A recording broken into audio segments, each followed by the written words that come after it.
진짜 복은 어디서 올까요? 덩치 큰 여인 하나가 눈길에 쓰러져 있었습니다. 지나가던 사람들은 모두 외면했지만 단 한 사람, 가난한 선비의 어머니만이 그녀를 거두었지요. 신분도 묻지 않고 과거도 따지지 않았습니다.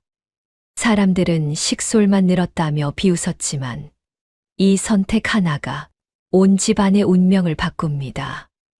덩굴째 굴러온 며느리가 어떻게 최고의 복이 되었는지 가슴 따뜻한 이야기를 들려드립니다. 구독과 좋아요 부탁드립니다. 그리고 어디에서 듣고 계신지 댓글 남겨주시면 그곳에 행운이 가득하길 기원하겠습니다.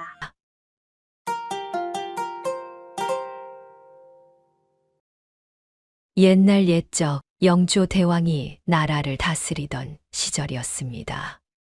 한양 서촌 외곽, 기와는커녕 초가지붕조차 성한 곳이 드문 골목 안쪽에 서문겸이라는 선비가 어머니를 모시고 살았습니다.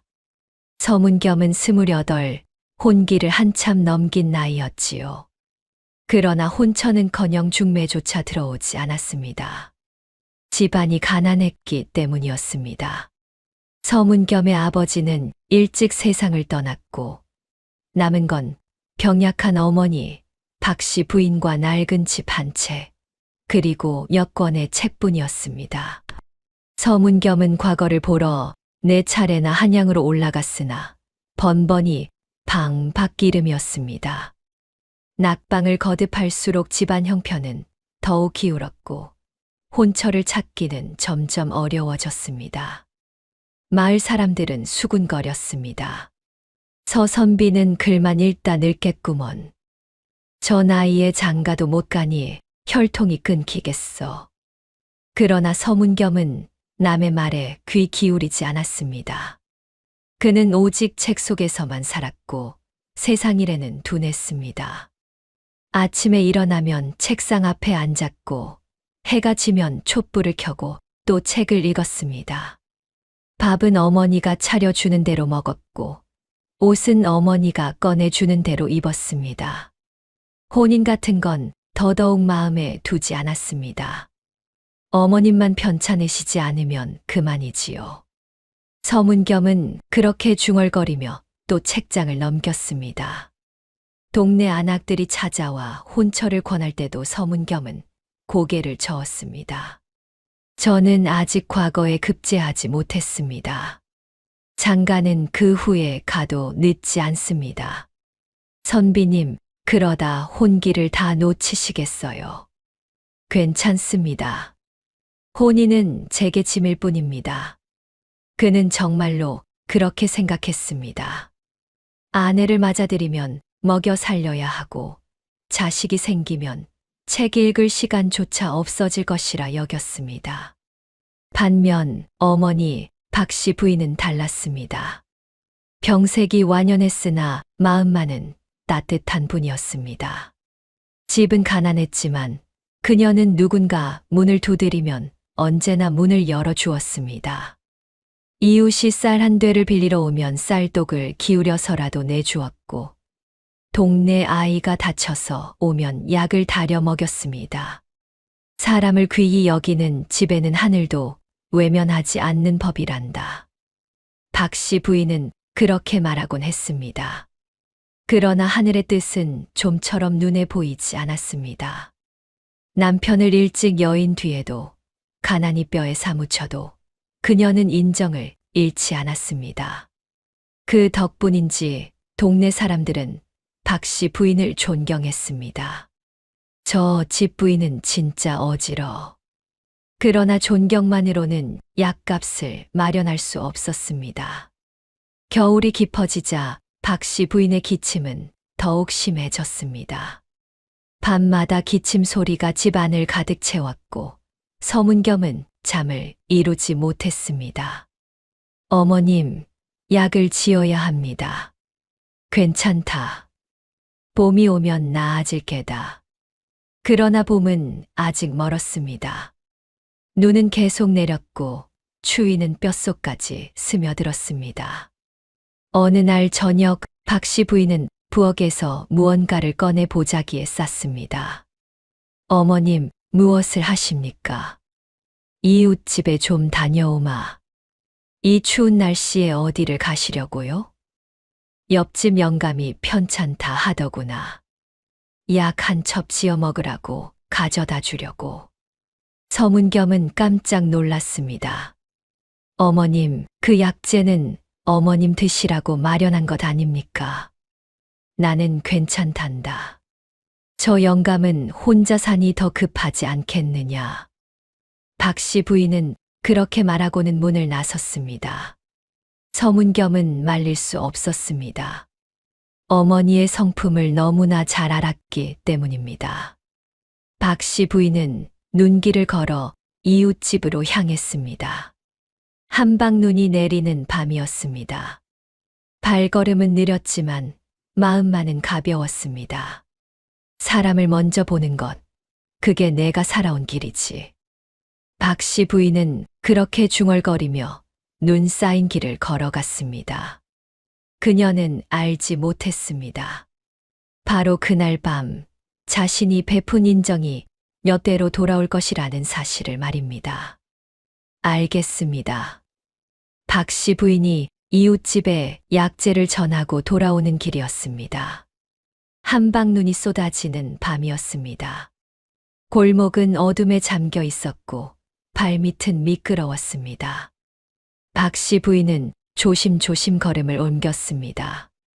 그때였습니다. 골목 모퉁이에서 희미한 신음소리가 들려왔습니다. 박씨 부인은 걸음을 멈추었습니다. 귀를 기울이자 분명 사람의 목소리였습니다. 누구 안 계십니까? 박씨 부인이 소리 나는 쪽으로 다가가자 눈 쌓인 담벼락 아래 누군가 쓰러져 있었습니다. 여인이었습니다. 덩치가 제법 큰 여인이 눈 속에 파묻혀 있었습니다. 옷차림은 고급스러웠으나 얼굴은 창백했고 입술은 파랗게 질려 있었습니다. 아가씨, 정신 차리시오. 박씨 부인이 여인을 흔들었으나 대답이 없었습니다. 숨은 겨우 붙어 있었으나 곧 끊어질 듯 가늘었습니다. 박씨 부인은 주저하지 않았습니다. 겸아. 박씨 부인은 목청껏 소리쳤습니다. 잠시 후 서문겸이 허겁지겁 달려왔습니다. 어머님, 무슨 일이십니까? 사람이 쓰러져 있다. 어서 집으로 모셔야 한다. 서문겸은 눈 속에 쓰러진 여인을 보고 잠시 망설였습니다. 여인의 덩치가 상당했기 때문입니다. 어머님, 저 여인은 무슨 소리냐? 사람이 죽어가는데 망설일 때가 어디 있느냐? 박씨 부인의 목소리는 단호했습니다. 서문겸은 더 이상 말하지 않았습니다. 그는 여인의 팔을 어깨에 걸치고 힘껏 일으켰습니다. 여인의 몸은 예상보다 무거웠습니다. 서문겸은 비틀거리며 한 걸음씩 집을 향해 걸어갔습니다. 박씨 부인은 앞장서서 길을 열어주었습니다. 조금만 참거라. 곧 집이다.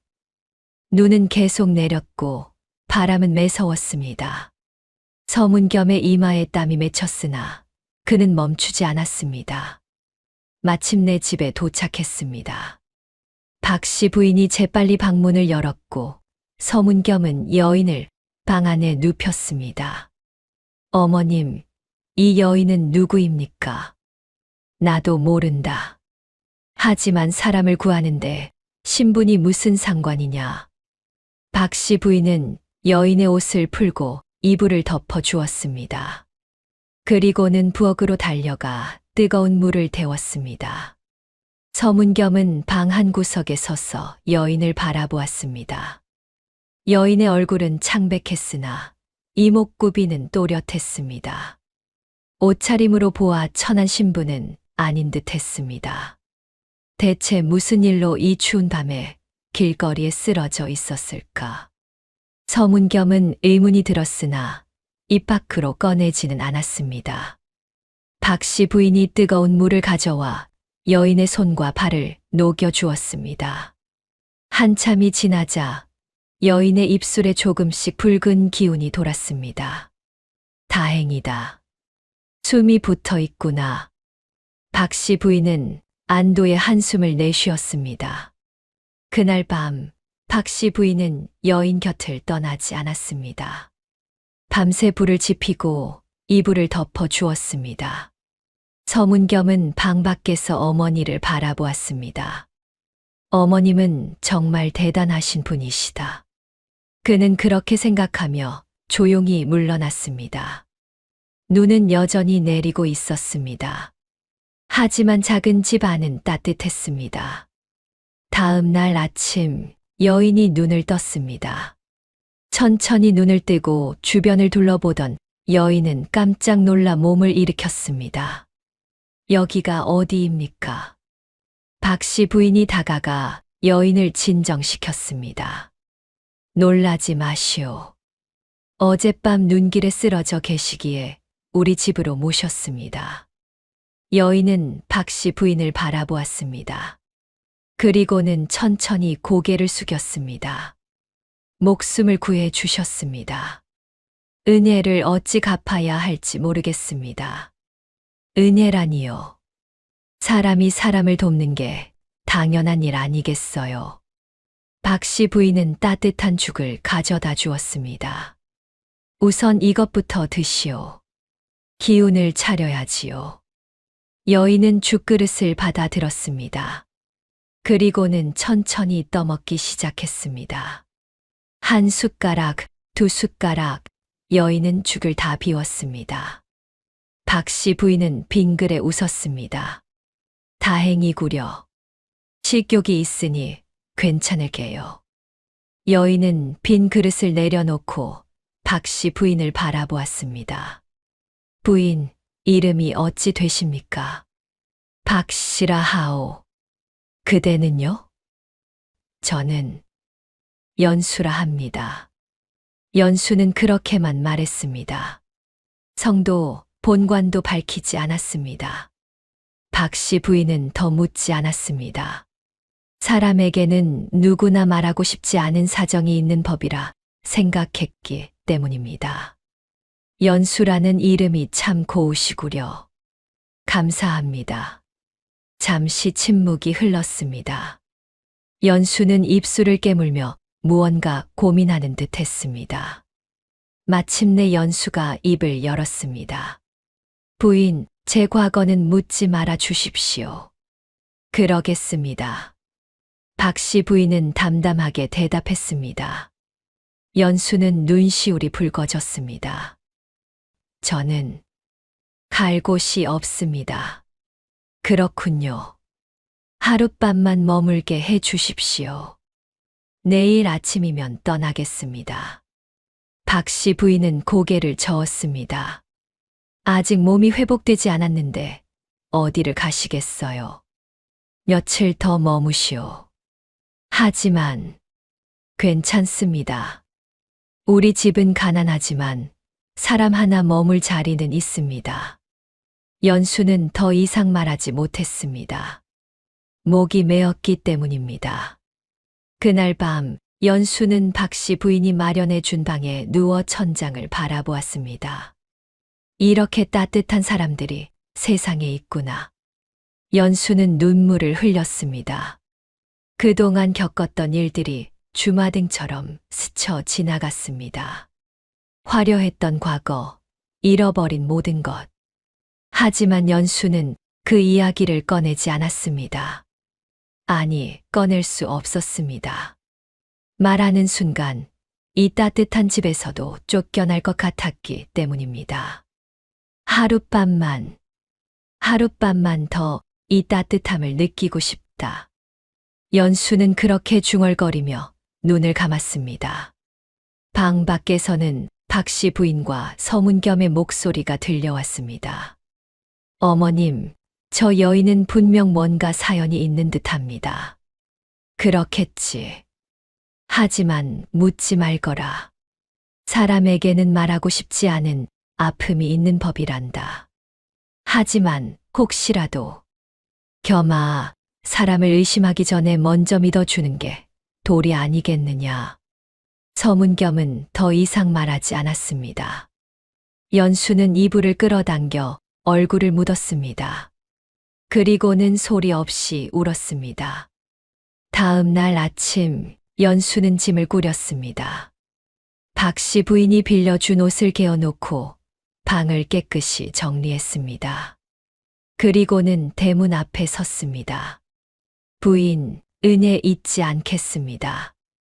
연수가 저를 올리려 하자 박씨 부인이 손을 잡았습니다.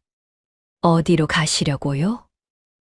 그건 아직 정하지 못했습니다. 그럼 어디로 가시겠어요? 몸도 아직 다 낫지 않았는데. 연수는 고개를 숙였습니다. 사실 갈 곳이 없었습니다. 친정은 이미 연을 끊었고 친구라 부를 만한 이도 없었습니다. 돈도 없었고 의지할 곳도 없었습니다. 부인, 저는 괜찮습니다. 어떻게든 살아갈 방법을 찾겠습니다. 어떻게요? 이 추운 겨울에 혼자서 어찌 살아가시겠어요? 박씨 부인의 목소리에는 진심 어린 걱정이 담겨 있었습니다. 연수는 눈물이 났으나 참았습니다. 부인께 폐를 끼칠 수 없습니다. 이미 충분히 신세를 졌습니다. 폐라니요. 우리 집이 넓지는 않지만 사람 하나 머물 자리는 있다고 했잖아요. 하지만 연수, 며칠만 더 머물다 가시오. 봄이 오면 그때 가셔도 늦지 않아요. 박씨 부인의 눈빛은 따뜻했습니다. 연수는 그 눈빛을 똑바로 마주할 수 없었습니다.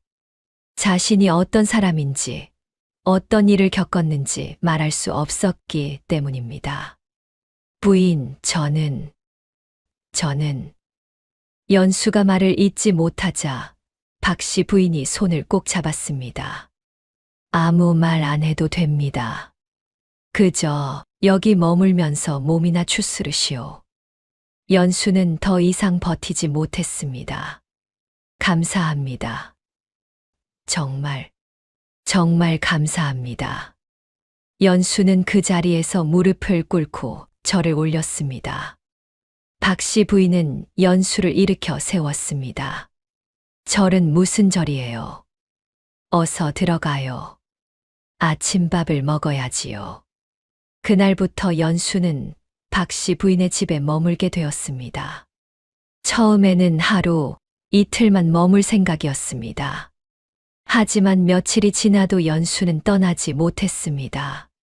몸이 아직 회복되지 않았기 때문이기도 했지만 더 큰 이유는 따로 있었습니다.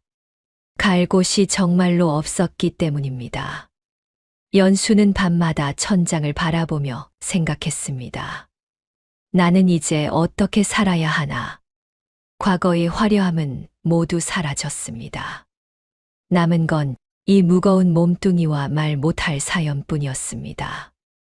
그러나 박씨 부인은 아무것도 묻지 않았습니다. 그저 따뜻한 밥을 지어주고 밤이면 이불을 덮어주었습니다.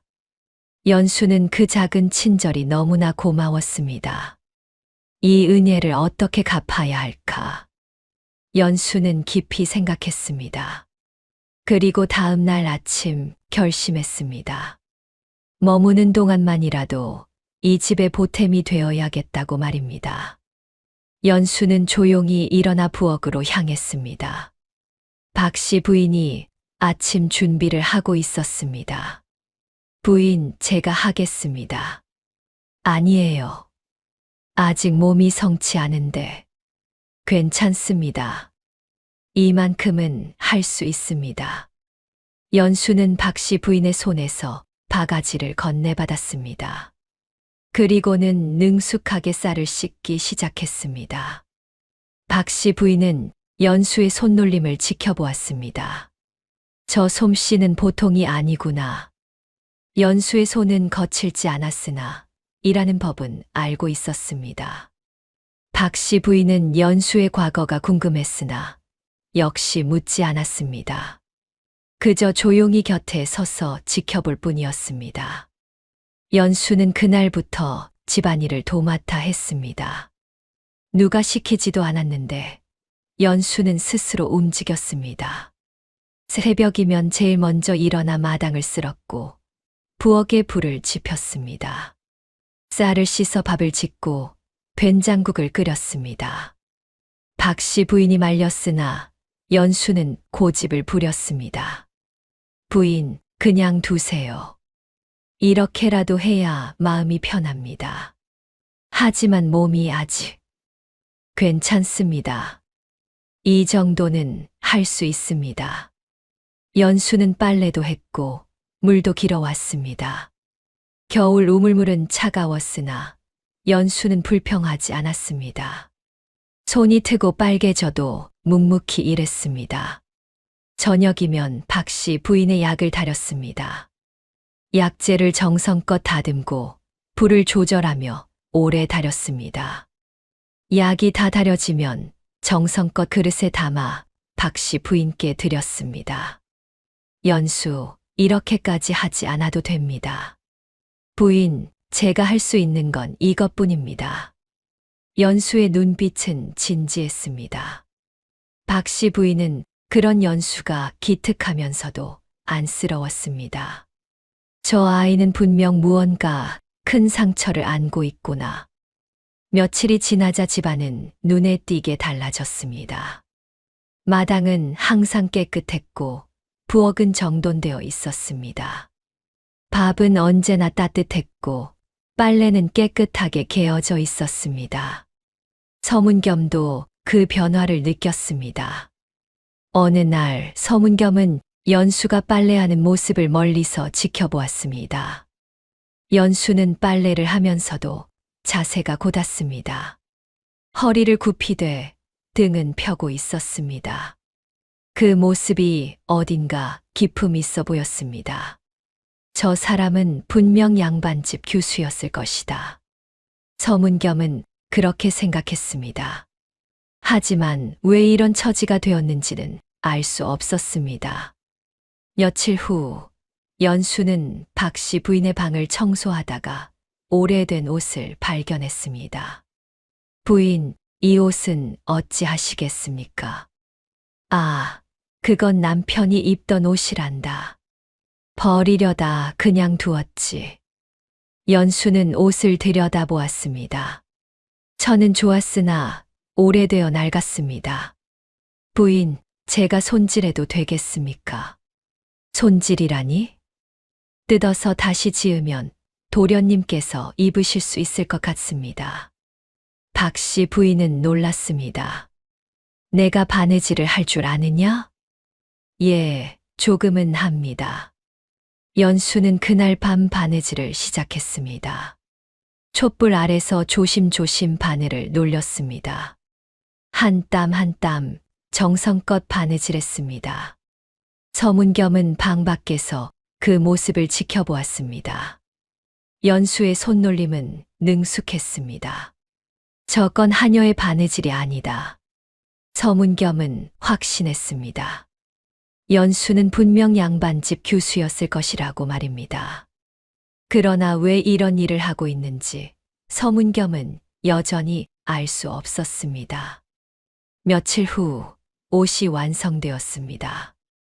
연수는 깨끗이 손질한 옷을 서문겸에게 건넸습니다. 도련님, 입어 보십시오. 서문겸은 옷을 받아들었습니다. 옷은 새 것처럼 깨끗했고 바느질은 정교했습니다. 고맙소. 서문겸이 말하자 연수는 고개를 숙였습니다. 아닙니다. 이만큼은 해야 은혜를 조금이라도 갚을 수 있을 것 같습니다. 그날 밤 서문겸은 책을 덮고 생각에 잠겼습니다. 저 사람은 대체 누구일까? 그러나 묻지 않기로 했습니다.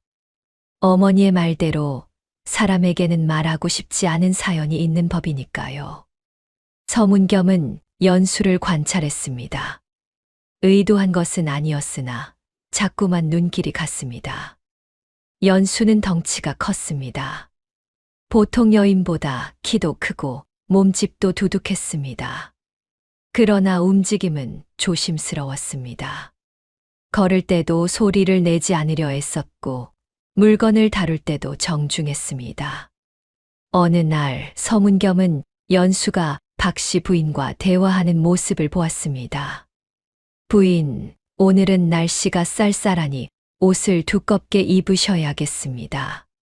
괜찮단다. 이 정도면 따뜻해. 아닙니다. 바람이 차니 몸조리를 하셔야 합니다. 연수의 말투는 공손했으나 어딘가 품위가 있었습니다. 하녀가 쓸 법한 낮은 말투가 아니었습니다. 오히려 양반집 교수가 어른을 모실 때 쓰는 말투에 가까웠습니다. 서문겸은 고개를 갸우뚱했습니다. 하녀의 몸은 아니다. 며칠 후 서문겸은 연수가 마당에서 책을 펼쳐보는 모습을 목격했습니다. 빨래를 넣는 중이었는데 마당 한쪽에 놓인 책이 눈에 띈 모양이었습니다. 연수는 잠시 주변을 살피더니 책을 집어들었습니다. 그리고는 몇 장을 넘겨보았습니다. 서문겸은 숨을 죽이고 지켜보았습니다. 연수의 눈은 글을 따라 움직였습니다. 분명 글을 읽고 있었습니다. 글을 아는 여인이구나. 서문겸은 놀랐습니다. 조선에서 글을 아는 여인은 흔치 않았습니다.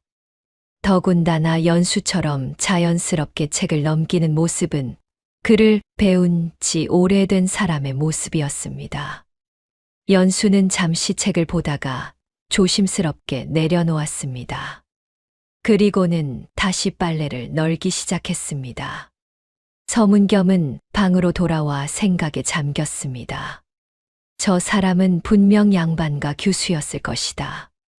그런데 왜 이런 처지가 되었을까? 궁금증이 커졌으나 서문겸은 참았습니다. 어머니의 말대로 묻지 않기로 한 약속을 지켜야 했습니다. 어느 날 저녁 박씨 부인이 기침을 심하게 했습니다. 연수는 재빨리 박씨 부인 곁으로 달려갔습니다. 부인, 괜찮으십니까? 괜찮다. 콜록, 괜찮단다. 연수는 박씨 부인의 등을 쓰다듬으며 물을 떠왔습니다. 천천히 드십시오. 박씨 부인이 물을 마시자 기침이 조금 가라앉았습니다. 연수는 박씨 부인을 부축해 이불에 눕혔습니다. 그리고는 이불을 덮어 드리며 말했습니다. 부인, 제가 곁에 있겠습니다. 편히 주무십시오. 박씨 부인은 연수의 손을 잡았습니다. 고맙구나, 연수야. 아닙니다. 당연한 일입니다. 서문겸은 문틈으로 그 광경을 지켜보았습니다. 연수가 어머니를 대하는 태도는 진심이었습니다. 단순히 은혜를 갚기 위해 하는 행동이 아니었습니다. 진심으로 박씨 부인을 걱정하고 보살피고 있었습니다. 서문겸은 가슴이 뭉클했습니다. 저 사람은 좋은 사람이다. 그날 밤 서문겸은 처음으로 연수를 사람으로 바라보기 시작했습니다.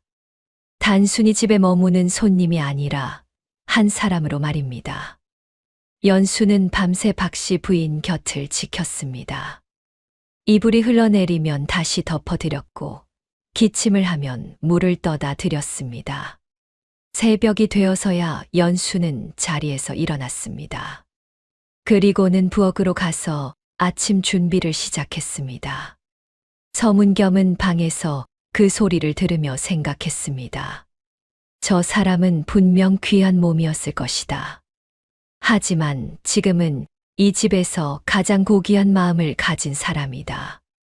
서문겸은 그렇게 중얼거리며 책을 폈습니다. 하지만 글귀가 눈에 들어오지 않았습니다. 자꾸만 연수의 모습이 떠올랐기 때문입니다. 며칠 후 박 씨 부인의 병세가 깊어졌습니다. 열이 오르고 기침이 멎지 않았습니다.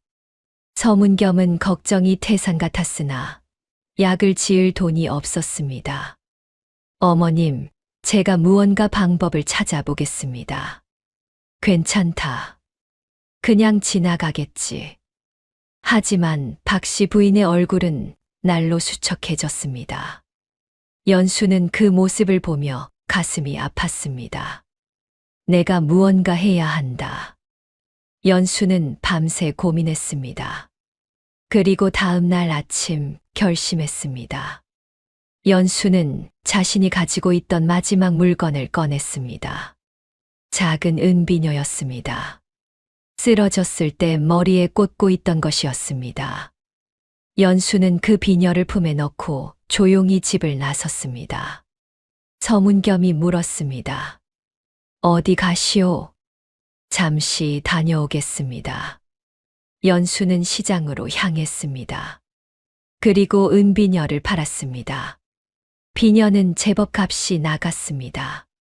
연수는 그 돈으로 약재를 샀습니다.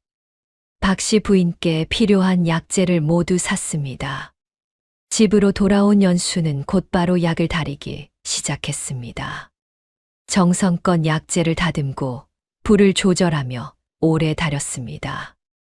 약 냄새가 집 안 가득 퍼졌습니다. 박 씨 부인이 물었습니다. 연수야, 이 약재는 어디서 났느냐? 제가 조금 가지고 있던 것입니다. 연수는 거짓말을 했습니다. 비녀를 팔았다는 말을 할 수 없었기 때문입니다. 박 씨 부인은 더 묻지 않았습니다. 연수는 다 달인 약을 그릇에 담았습니다. 그리고는 먼저 한 모금 마셔보았습니다. 뜨겁지 않습니다. 드셔도 됩니다. 박 씨 부인은 약을 받아 마셨습니다. 쓰디 쓴 약이었으나 마음만은 따뜻했습니다. 서문겸은 문틈으로 그 모습을 지켜보았습니다. 연수가 약을 먼저 맛보는 모습이 눈에 들어왔습니다. 어머니를 진심으로 걱정하는구나. 그날 밤 연수는 또다시 박 씨 부인 곁을 지켰습니다. 약 기운이 돌아 박 씨 부인이 잠들자 연수는 조용히 이불을 덮어 드렸습니다. 그리고는 방 한 구석에 앉아 밤을 지새웠습니다. 새벽녘 박 씨 부인이 깨어났습니다. 연수야, 아직도 깨어 있느냐? 예, 부인. 괜찮으십니까? 많이 나아진 것 같구나. 네, 덕분이다. 연수는 고개를 저었습니다. 아닙니다. 당연한 일입니다. 박 씨 부인은 연수의 손을 잡았습니다. 연수야, 내가 어떤 사람인지는 모르겠으나 너는 참 착한 아이구나. 연수는 눈시울이 붉어졌습니다. 부인, 이 어미는 내가 고맙단다. 연수는 더 이상 참지 못하고 눈물을 흘렸습니다. 그동안 참아왔던 모든 감정이 쏟아져 나왔습니다. 박 씨 부인은 연수를 품에 안았습니다. 울지 마라. 여기는 내 집이나 다름없단다. 서문겸은 그 광경을 보며 가슴이 먹먹해졌습니다. 어머니를 저렇게 정성껏 모시는 사람을 본 적이 없었습니다. 친딸도 저 정도는 하지 못할 것이었습니다. 서문겸은 그날 밤 잠을 이루지 못했습니다. 자꾸만 연수의 모습이 떠올랐기 때문입니다. 저 사람은 좋은 사람이다. 서문겸은 그렇게 중얼거렸습니다. 그리고는 문득 깨달았습니다. 자신이 연수를 단순한 손님이 아닌 특별한 사람으로 여기기 시작했다는 것을 말입니다. 며칠 후 박 씨 부인의 병세는 많이 나아졌습니다. 약 덕분이었습니다. 박 씨 부인은 연수에게 물었습니다. 연수야, 너는 어디서 약재를 구했느냐?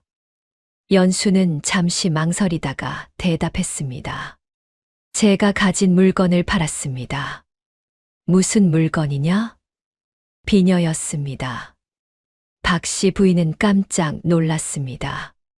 비녀라니, 그건 내게 소중한 물건이었을 텐데. 아닙니다. 부인께서 더 소중합니다. 박 씨 부인은 연수를 꼭 껴안았습니다. 고맙다, 연수야. 정말 고맙구나. 서문겸은 그 이야기를 듣고 깊이 감동했습니다. 연수는 자신이 가진 마지막 것까지 내어주었습니다. 어머니를 위해서 말입니다. 서문겸은 그날 밤 처음으로 연수에게 마음이 움직였습니다. 겨울이 지나고 봄이 왔습니다. 박 씨 부인의 건강도 많이 회복되었습니다. 연수는 여전히 집안일을 도맡아 했습니다. 이제는 이 집의 일원처럼 자연스러웠습니다. 어느 날 박 씨 부인이 서문겸을 불렀습니다. 겸아, 할 말이 있다. 무슨 말씀이십니까, 어머님? 연수 말이다. 서문겸은 가슴이 두근거렸습니다. 연수가 어찌 되었습니까? 저 아이를 네 색시로 삼으면 어떻겠느냐? 서문겸은 깜짝 놀랐습니다. 어머님, 그게 무슨 말씀이십니까? 내 말이 틀렸느냐? 저 아이는 착하고 부지런하고 효성도 지극하지 않느냐? 하지만 저는 서문겸은 말을 잇지 못했습니다. 사실 그도 연수를 의식하고 있었습니다. 하지만 혼인이라니 생각해 본 적이 없었습니다. 어머님, 연수는 저보다 신분이 높을 수도 있습니다. 신분이 무슨 상관이냐? 사람됨이 중요하지. 하지만 겸아, 어미는 내가 혼자 남겨질까 걱정이란다. 저 아이라면 내 곁을 잘 지켜줄 것 같구나. 서문겸은 고개를 숙였습니다. 어머니의 말이 맞았습니다. 연수는 좋은 사람이었습니다. 하지만 자신 같은 무능한 선비가 연수를 아내로 맞을 자격이 있을까요? 며칠 동안 서문겸은 고민했습니다. 밤마다 뒤척이며 생각했습니다. 그러던 어느 날 밤, 서문겸은 연수가 마당에서 달을 바라보는 모습을 보았습니다. 연수의 뒷모습은 쓸쓸해 보였습니다. 서문겸은 가슴이 아팠습니다. 저 사람도 외로운가 보다. 서문겸은 용기를 내어 연수에게 다가갔습니다. 연수가 깜짝 놀라 돌아보았습니다. 도련님, 웬일이십니까? 할 말이 있소. 서문겸은 심호흡을 했습니다. 그리고는 천천히 입을 열었습니다.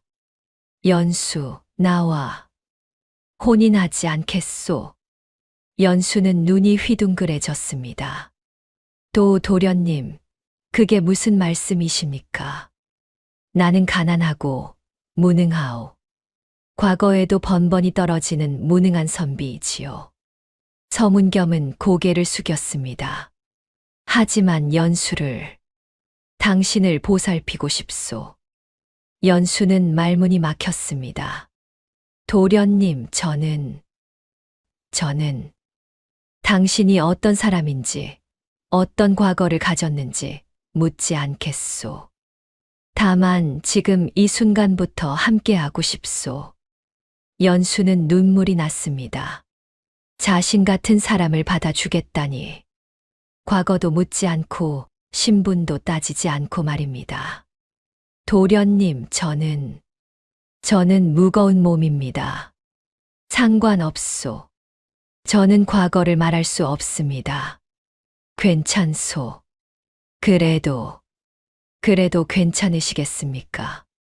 서문겸은 고개를 끄덕였습니다. 당신이 어머니를 모시는 모습을 보았소. 그것만으로 충분하오. 연수는 한참을 망설이다가 고개를 숙였습니다. 감사합니다. 제가 부족하지만 잘하겠습니다. 서문겸은 안도의 한숨을 내쉬었습니다. 고맙소. 두 사람은 달빛 아래 서 있었습니다. 말은 없었으나 마음은 통했습니다. 며칠 후 박씨 부인의 주선으로 소박한 혼례가 치러졌습니다. 화려한 혼례복도 잔치도 없었습니다. 다만 두 사람이 서로를 향해 절을 올렸습니다. 박씨 부인은 기쁜 마음으로 두 사람을 축복했습니다. 이제 우리 가족이 되었구나. 연수는 눈물을 흘리며 절을 올렸습니다. 어머님, 잘 모시겠습니다. 그래, 고맙구나. 서문겸은 연수의 손을 잡았습니다. 처음 잡아보는 손이었으나 따뜻했습니다. 그날 밤 두 사람은 작은 방에 마주 앉았습니다. 말은 없었으나 서로를 바라보았습니다. 서문겸은 생각했습니다. 이 사람과 함께라면 괜찮을 것 같다. 연수도 생각했습니다. 이곳이 내가 머물 곳이구나. 밤은 깊어갔고 달은 밝게 빛났습니다. 작은 집 안은 따뜻했습니다. 혼례 소식은 금방 동네에 퍼졌습니다. 사람들은 수군거리기 시작했습니다. 서선비가 장가를 갔다던데? 그래, 그것도 어디서 주워온 여자랑 말이야. 봤어. 그 부인 덩치 좀 봐. 쌀독이 텅텅 비겠어. 과거도 못 붙은 주제에 저런 식소를 늘리다니. 마을 우물가에서 안악들이 모여 수군거렸습니다. 저 여자 신분도 모르잖아. 어디서 굴러온 건지. 그러게 말이야. 혹시 도망친 건 아닐까? 쯧쯧, 불쌍한 박씨 부인. 저런 며느리를 얻다니. 연수는 그 소리를 들었습니다. 빨래를 하러 우물가에 갔다가 우연히 들은 것이었습니다. 안악들은 연수를 보자 입을 다물었으나 이미 늦었습니다. 연수는 아무 말 없이 물을 길어 돌아왔습니다. 하지만 가슴은 아팠습니다. 집으로 돌아온 연수는 조용히 부엌에 앉았습니다. 눈물이 났으나 참았습니다. 내가 잘못 생각한 걸까? 이 집의 짐이 되는 건 아닐까? 그날 저녁 서문겸이 밖에서 돌아왔습니다. 장을 보러 갔다가 동네 사람들의 수군거림을 들은 모양이었습니다. 얼굴이 어두웠습니다. 연수. 예, 서방님. 오늘 장에서 이상한 소리를 들었소. 연수는 고개를 숙였습니다. 저도 들었습니다. 신경 쓰지 마시오. 사람들이 하는 말은 바람 같은 것이오. 하지만 제가 이 집의 짐이 되는 건 아닐까요? 서문겸은 고개를 저었습니다. 아니요. 당신은 이 집의 기둥이요. 연수는 눈물을 참으며 고개를 끄덕였습니다. 며칠 후 동네 이장이 찾아왔습니다. 서선비, 대개 부인이 제법 먹는다던데. 그게 무슨 말씀이십니까? 쌀이 많이 드나 보더군. 쌀독이 금방 비었다며? 서문겸의 얼굴이 굳었습니다. 이장님, 제 부인이 먹는 것이 남에게 무슨 폐를 끼쳤습니까? 아니, 그게 아니라 제 부인은 이 집의 모든 일을 도맡아 합니다. 새벽부터 밤까지 쉬지 않고 일하지요. 먹는 것만큼 일하는데 그게 무슨 문제입니까? 이장은 당황했습니다. 서선비, 그런 뜻이 아니라 저희 집살은 저희가 먹는 것입니다. 남이 참견할 일이 아니지요. 서문겸의 목소리는 단호했습니다. 평소 온순하던 서문겸이 처음으로 강하게 나섰습니다. 이장은 어색하게 웃으며 물러났습니다. 그래. 내가 쓸데없는 말을 했네. 잘 살게나. 이장이 돌아간 후 연수는 서문겸을 바라보았습니다. 눈시울이 붉어졌습니다. 서방님, 괜찮소. 다시는 그런 소리 듣지 않게 하겠소. 연수는 고개를 숙였습니다. 서방님께서 저를 지켜주시는구나.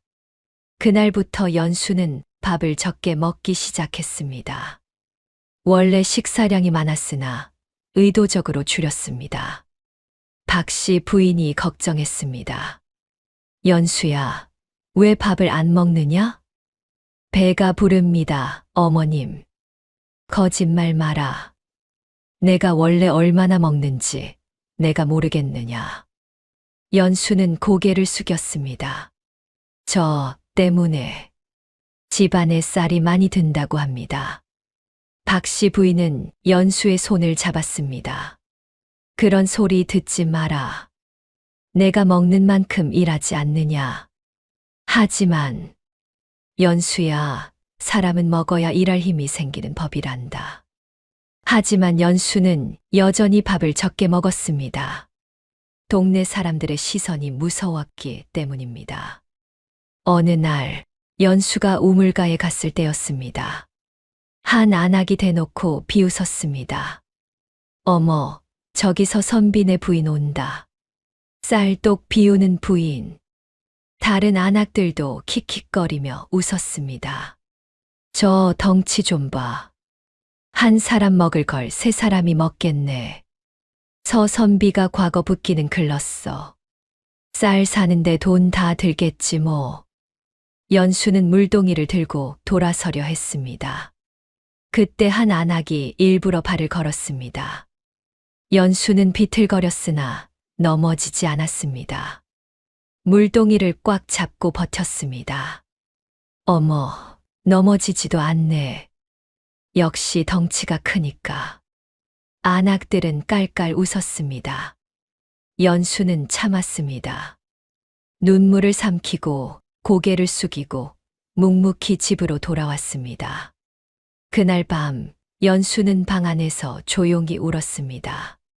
서문겸은 문 밖에서 그 소리를 들었습니다. 가슴이 아팠으나 어찌할 도리가 없었습니다. 자신이 무능해서 아내가 이런 수모를 당하는 것이었습니다. 서문겸은 주먹을 꽉 쥐었습니다. 내가 과거에만 붙는다면. 하지만 과거는 여전히 요원했습니다.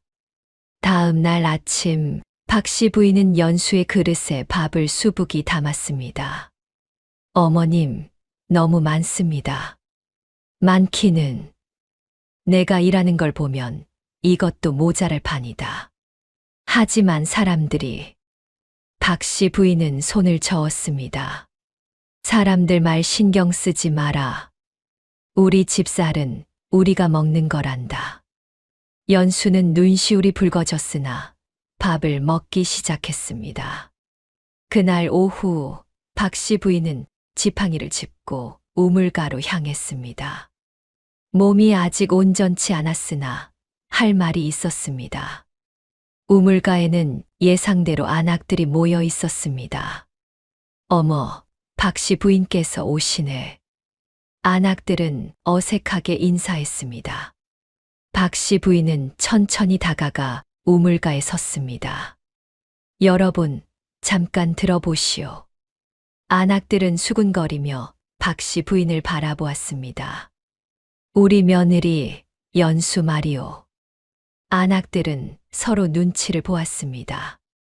그 아이가 밥을 많이 먹는다고 말들이 많다더군요. 한 안악이 어색하게 웃었습니다.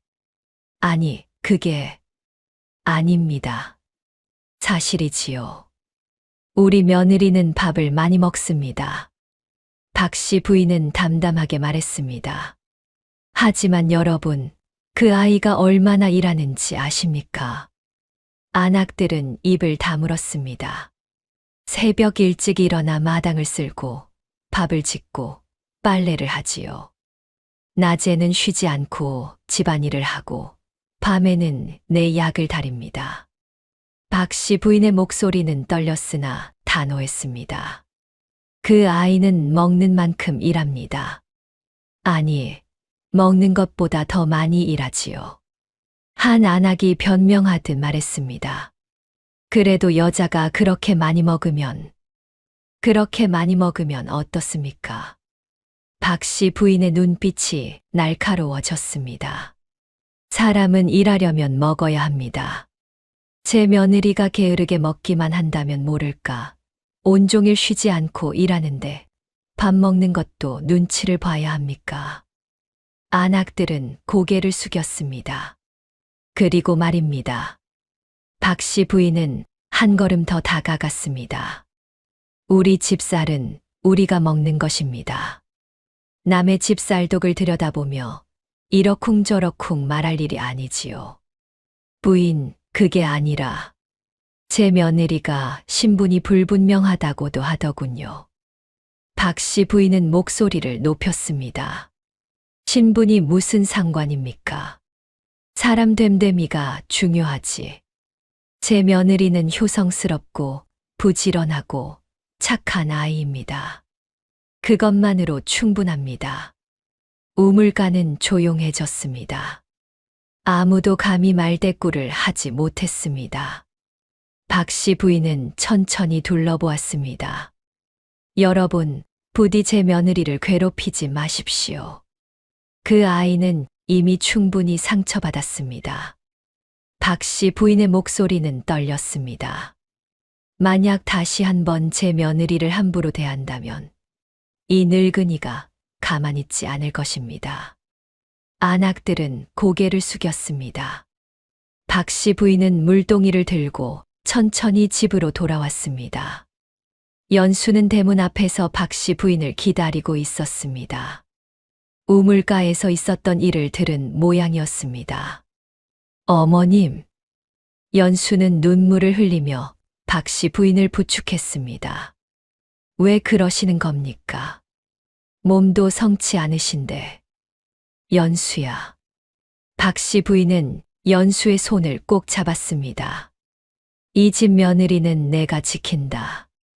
아무도 함부로 대하지 못하게 할 것이다. 연수는 더 이상 참지 못하고 박 씨 부인을 껴안았습니다. 어머님, 감사합니다.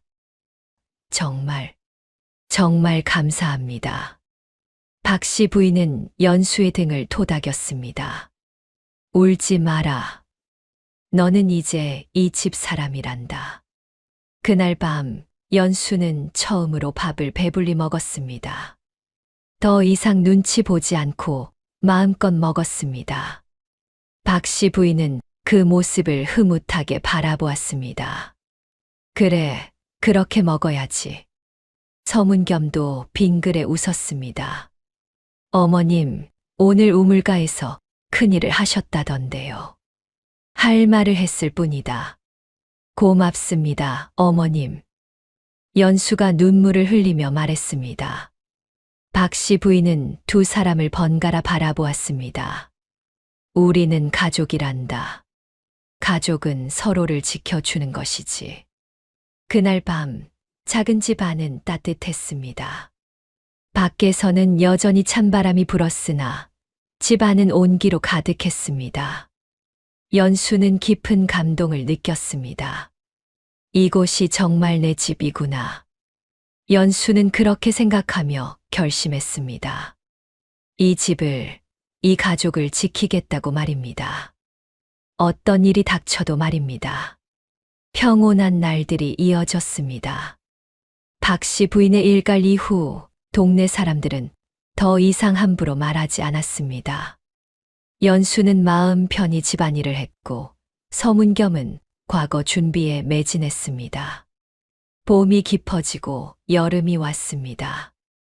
어느 날 서문겸에게 관가에서 전갈이 왔습니다. 서문겸을 찾는다. 서문겸은 이상하게 여기며 관가로 향했습니다. 관가에는 이미 몇몇 관리들이 모여 있었습니다. 서문겸이 왔는가? 예, 소인입니다. 내가 지난달 김진사 댁에 토지 문서를 작성했느냐? 서문겸은 고개를 끄덕였습니다. 그렇습니다. 김진사께서 부탁하셔서 대필해 드렸습니다. 그 문서에 문제가 있다. 서문겸은 깜짝 놀랐습니다. 무슨 말씀이십니까? 문서가 위조되었다는 고발이 들어왔다. 위조라니요. 저는 김 진사께서 말씀하신 대로 작성했을 뿐입니다. 하지만 관리는 고개를 저었습니다.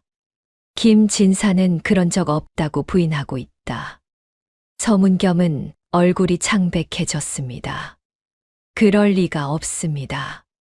분명 김 진사께서. 증거가 있느냐?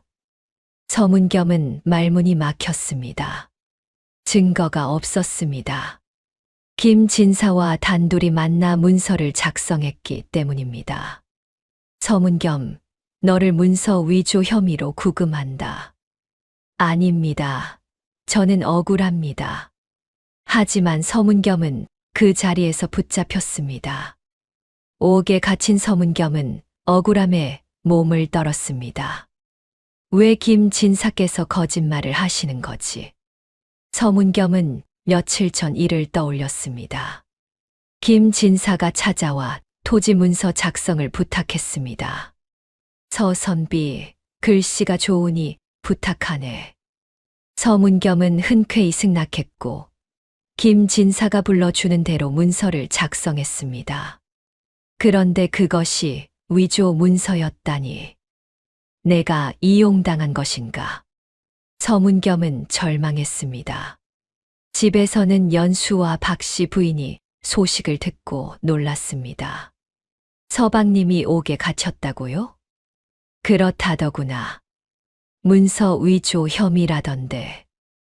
박씨 부인은 기침을 하며 말했습니다. 연수는 즉시 관가로 달려갔습니다. 하지만 면회는 허락되지 않았습니다. 아직 조사 중이니 면회 불가요. 제발 잠깐만이라도. 안 된다고 했소. 연수는 발길을 돌릴 수밖에 없었습니다. 집으로 돌아온 연수는 박씨 부인과 마주 앉았습니다. 어머님, 어찌해야 합니까? 송사를 해야 한다. 억울함을 풀어야지. 송사에는 돈이 많이 든다던데요. 박씨 부인은 고개를 끄덕였습니다. 그래, 적지 않은 돈이 들 것이다. 두 사람은 집 안을 둘러보았습니다. 팔 만한 물건이 없었습니다. 책은 서문겸의 유일한 재산이라 팔 수 없었고 집기는 낡아서 값이 나가지 않았습니다. 어머님, 제가 무언가 방법을 찾아보겠습니다. 연수는 그렇게 말했으나 막막했습니다. 며칠 후 옥에서 전갈이 왔습니다. 송사 비용과 약값을 마련하지 못하면 형이 확정될 것이다. 연수는 가슴이 철렁 내려앉았습니다. 박씨 부인도 걱정에 밤잠을 이루지 못했습니다. 우리 겸이가 억울하게 벌을 받으면 어쩌나. 박씨 부인은 기침을 하며 눈물을 흘렸습니다. 연수는 박씨 부인을 부축하며 다짐했습니다. 반드시 서방님을 구해야 한다. 그러나 방법이 없었습니다. 돈을 구할 길이 막막했습니다. 연수는 밤마다 고민했습니다. 어떻게 해야 하나? 어떻게? 집안은 순식간에 벼랑 끝으로 내몰렸습니다. 며칠 후 이상한 일이 벌어졌습니다. 관가에서 구휼미를 나누어 주기 시작한 것입니다. 백성들이 굶주리지 않도록 쌀을 나누어 주겠다. 동네 사람들은 기뻐하며 쌀을 받아갔습니다. 연수도 쌀을 받았습니다. 한 섬이나 되는 양이었습니다. 집으로 돌아온 연수는 쌀독에 쌀을 부었습니다. 쌀독이 넘칠 듯 가득 찼습니다. 어머님, 쌀은 이제 충분합니다. 그래, 다행이구나. 하지만 기쁨도 잠시, 연수는 곧 문제를 깨달았습니다. 쌀은 있으나 돈이 없다는 것을 말입니다. 며칠 후 시장에 나간 연수는 깜짝 놀랐습니다. 쌀값이 폭락한 것입니다. 쌀 사시오. 한 되에 3푼. 이리 오시오. 더 싸게 드리겠소. 쌀 파는 사람은 많았으나 사는 사람은 없었습니다. 모두가 관가에서 쌀을 받았기 때문입니다. 연수는 한 쌀 장수에게 물었습니다. 이 쌀을 팔면 얼마나 받을 수 있습니까? 한 섬에 겨우 100냥도 안 돼요. 예전 같으면 300냥은 받았을 텐데. 연수는 한숨을 쉬었습니다. 100냥으로는 송사 비용도 약값도 마련할 수 없었습니다. 집으로 돌아온 연수는 박씨 부인에게 말했습니다. 어머님, 쌀값이 형편없습니다. 그렇겠구나. 모두가 쌀을 받았으니 팔리지 않을 것이다. 하지만 송사 비용은 현금이 필요합니다. 약값도 마찬가지고요. 박씨 부인은 고개를 끄덕였습니다. 그게 문제로구나. 연수는 쌀독을 바라보았습니다. 쌀은 넘쳐났으나 그것을 돈으로 바꿀 방법이 없었습니다. 쌀이 아무리 많아도 돈이 없으면 소용없구나. 연수는 며칠 동안 방법을 찾아 헤맸습니다. 쌀을 팔아보려 했으나 아무도 사지 않았습니다. 물물 교환을 시도해 보았으나 모두가 쌀을 가지고 있어 필요가 없었습니다. 어느 날 밤, 연수는 부엌에 앉아 쌀을 바라보았습니다. 이 쌀을 어떻게든 돈으로 바꿔야 한다. 그때 문득 떠오른 것이 있었습니다. 어릴 적 기억이었습니다.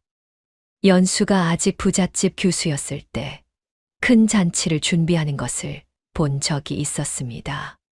그때 가장 필요했던 것이 무엇이었던가?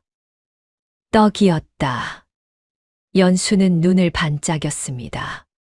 제사에, 잔치에, 혼례의 떡은 필수였습니다. 아무리 쌀이 많아도 떡은 만들어야 했습니다. 그렇다. 떡을 만들어 팔면 되지 않을까? 연수는 다음 날 아침 박씨 부인에게 말했습니다. 어머님, 제가 떡을 만들어 팔아볼까 합니다. 박씨 부인은 놀라며 물었습니다. 내가 떡을 만들 줄 아느냐? 예, 조금은 할 줄 압니다. 사실 연수는 떡을 잘 만들었습니다. 부잣집 교수 시절 잔치 때마다 떡 만드는 것을 지켜보고 배웠기 때문입니다. 손재주도 좋았고 맛을 보는 감각도 뛰어났습니다. 하지만 연수야, 지금 쌀이 남아도는데 누가 떡을 사겠느냐? 박씨 부인의 말이 맞았습니다. 쌀이 흔한 시기에 누가 돈 주고 떡을 사겠습니까? 하지만 연수는 다른 생각을 하고 있었습니다. 어머님, 장터에서 파는 게 아닙니다. 그럼 어디에? 사찰과 관청, 양반집 제사에 납품하려 합니다. 박씨 부인은 고개를 갸우뚱했습니다. 그곳에서 살까? 아마도 살 것입니다.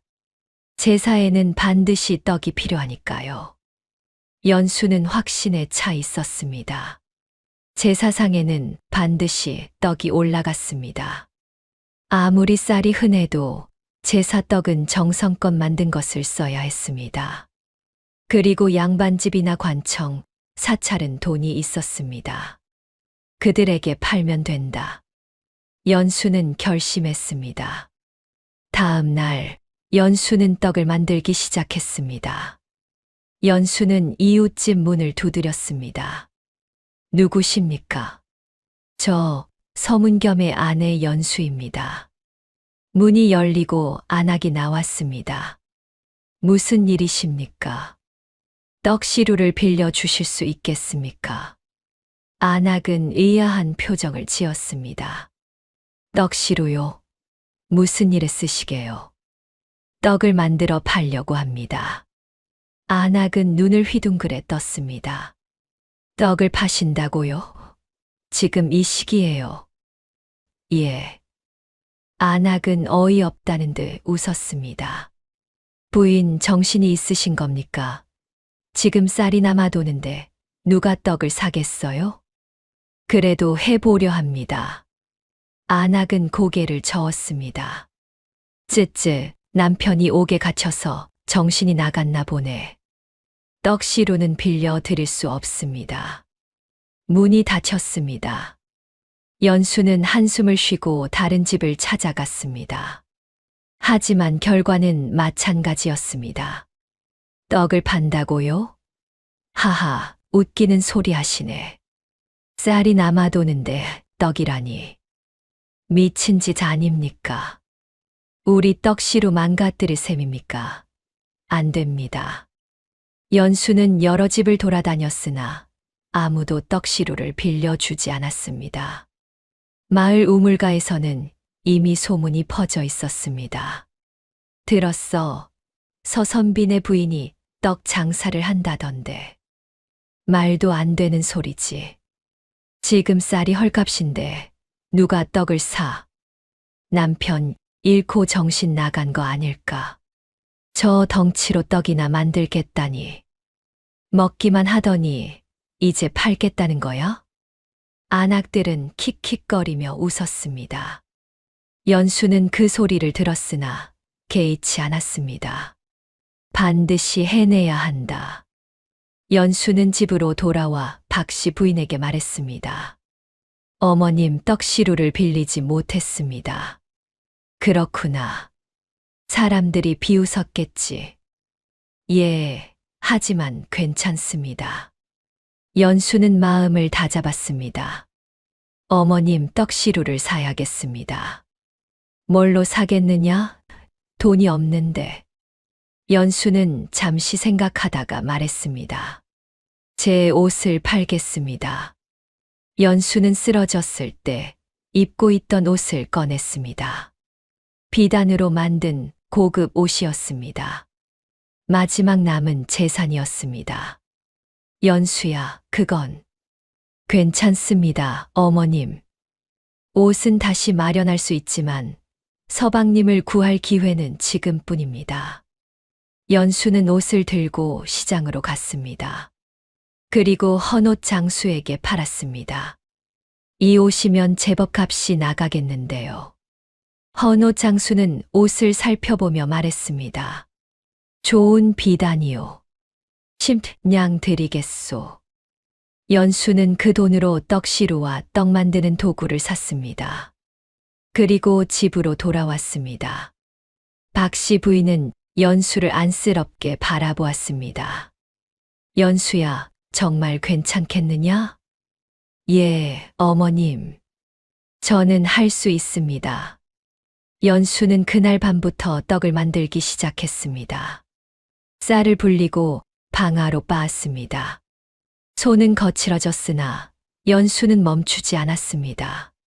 이튿날 새벽 첫 떡이 완성되었습니다.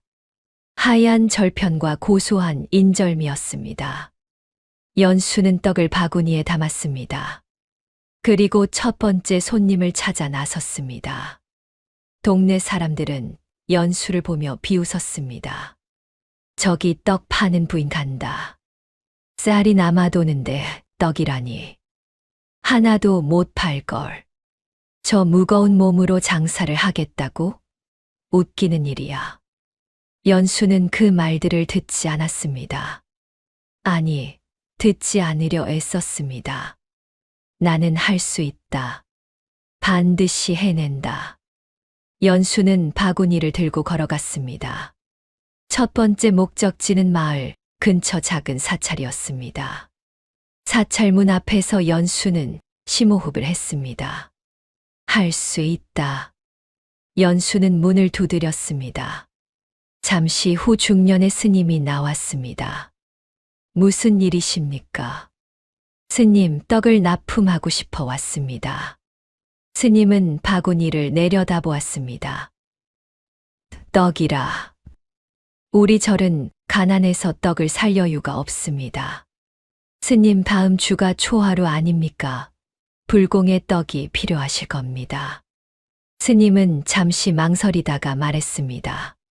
그렇긴 하지만 한 번 맛만 보십시오. 마음에 들지 않으시면 가겠습니다. 연수는 절편 한 조각을 내밀었습니다.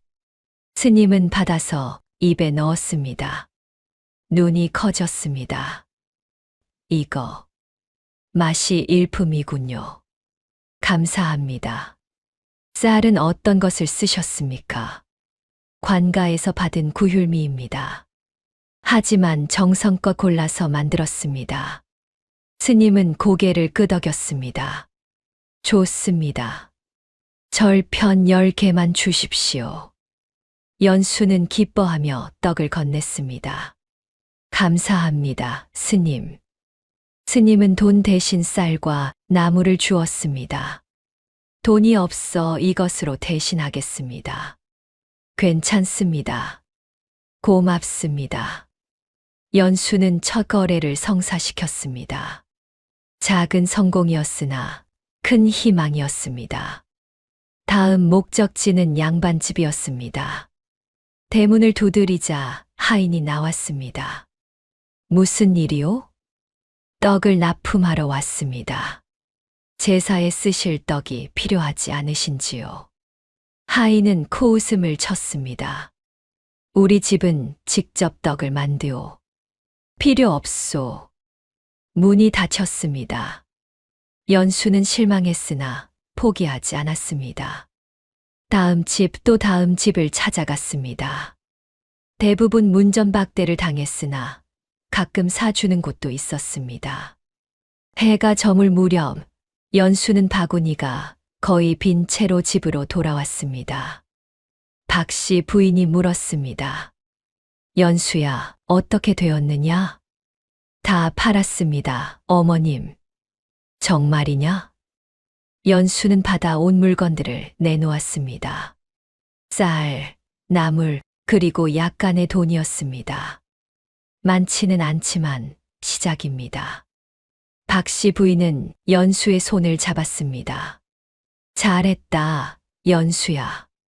그날 밤 연수는 다시 떡을 만들기 시작했습니다. 이번에는 인절미도 만들고 송편도 만들었습니다. 밤새 불을 지피고 쌀을 쪘습니다. 손은 아팠으나 마음은 가벼웠습니다. 며칠이 지나자 소문이 났습니다. 서선빈의 부인이 만든 떡이 맛있다던데. 정말 나도 한번 사볼까. 제사 떡으로 쓰면 좋을 것 같아. 조금씩, 아주 조금씩 손님이 늘어났습니다. 연수는 매일 새벽부터 떡을 만들었습니다. 그리고 낮에는 사찰과 양반집을 돌며 납품했습니다. 무거운 바구니를 들고 걷는 일은 힘들었습니다. 하지만 연수는 불평하지 않았습니다. 어느 날 박씨 부인이 물었습니다. 연수야, 너는 왜 그렇게 많이 먹느냐? 연수는 잠시 멈칫했습니다. 어머님, 사람들이 내가 많이 먹는다고 비웃었지. 나도 궁금했단다. 연수는 천천히 입을 열었습니다. 어머님, 저는 예전에 상단집 교수였습니다. 박씨 부인은 놀라지 않았습니다. 이미 짐작하고 있었던 모양입니다. 그렇구나. 아버지는 큰 상단을 운영하셨고, 저는 어릴 때부터 떡과 음식 맛을 보는 일을 도왔습니다. 연수는 과거를 떠올렸습니다. 상단에서는 제사떡, 잔치떡을 대량으로 만들었습니다. 저는 그 떡들의 맛을 보며 배합을 확인했지요. 그래서 많이 먹게 된 것이냐? 예. 하루에도 수십 가지 떡을 맛봐야 했습니다. 그러다 보니 자연스럽게 많이 먹게 되었고 몸도 커졌습니다. 연수는 쓸쓸하게 웃었습니다. 사람들은 제가 탐식해서 뚱뚱하다고 생각하지만 사실은 일 때문이었습니다. 박씨 부인은 연수의 손을 꼭 잡았습니다. 고생이 많았구나. 아닙니다, 어머님. 그 덕분에 지금 떡을 만들 수 있으니까요. 연수는 눈물을 훔쳤습니다. 예전에는 저주라고 생각했습니다. 이 몸 때문에 사람들이 비웃었으니까요. 하지만 지금은 다릅니다. 왜 그러냐? 이 몸이, 이 경험이 서방님을 구할 수 있게 해주니까요. 박 씨 부인은 연수를 끌어안았습니다. 착한 아이구나. 정말 착한 아이야. 그날 밤 연수는 다시 떡을 만들었습니다. 이번에는 더 정성을 들였습니다. 쌀을 고르는 것부터 불 조절까지 세심하게 신경 썼습니다. 손끝에서 느껴지는 감각, 코로 맡는 향기, 혀로 느끼는 맛. 모든 것이 예전 기억을 되살렸습니다. 나는 할 수 있다. 반드시 서방님을 구한다. 연수는 그렇게 다짐하며 밤을 지새웠습니다. 며칠 후 연수는 새로운 전략을 세웠습니다. 장터에서 떡을 파는 것은 소용없다는 것을 깨달았기 때문입니다. 쌀이 흔한 시기에 일반 백성들은 떡을 사지 않았습니다. 그렇다면 떡이 꼭 필요한 곳을 찾아야 한다. 연수는 생각했습니다. 제사, 잔치, 불공. 이런 곳에는 반드시 떡이 필요했습니다. 아무리 쌀이 흔해도 격식을 차려야 하는 자리에는 정성껏 만든 떡을 써야 했습니다. 연수는 다음 날부터 사찰과 양반집, 관청을 돌며 떡을 납품하기 시작했습니다. 처음에는 거절당하기도 했으나 한 번 맛본 사람은 다시 찾았습니다. 이 떡 맛이 일품이군. 제사상에 올려도 손색이 없어. 소문은 빠르게 퍼졌습니다. 큰 사찰에서 정기 주문이 들어왔고 양반집 대감이 단골이 되었습니다. 관청에서도 잔치 때마다 연수의 떡을 찾았습니다. 연수는 밤낮으로 일했습니다. 새벽부터 떡을 만들고 낮에는 납품을 다녔습니다. 손은 부르트고 허리는 아팠으나 멈추지 않았습니다. 며칠이 지나자 작은 상자에 돈이 조금씩 쌓이기 시작했습니다. 어머님, 보십시오. 돈이 모이고 있습니다. 박 씨 부인은 눈물을 글썽였습니다. 정말 대단하구나, 연수야.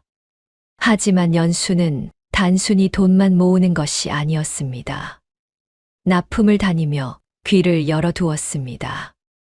혹시 서문겸 사건에 대한 이야기가 들리지 않을까 해서였습니다.